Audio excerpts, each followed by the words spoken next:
Hey everyone, welcome back to another quick how-to. In this video, going to show you how you can change iPhone color back to normal on iOS 18.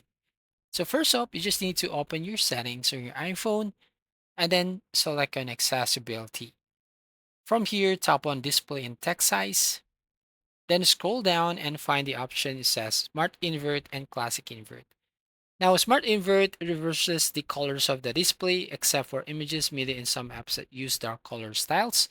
So if we're going to enable this one here, it may affect the color on your iPhone. Now, the next one here is the classic invert. So classic invert reverses the colors of the display. So if we're going to enable this one, as you can see the effect on your iPhone. So you just need to toggle off these two settings here. Now, another way is by going to the color filters.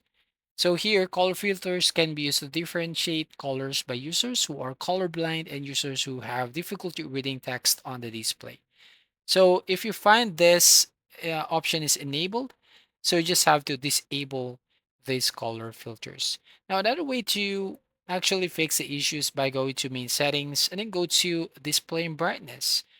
And then here, if you find this true tone enabled, you can basically disable this one if you don't want to make some ambient lighting conditions on the colors on your iPhone. And you can also disable the night shift or enable so the colors on your display will not be changed. So that's all. Thank you for watching. Please like and subscribe and see you on the next video.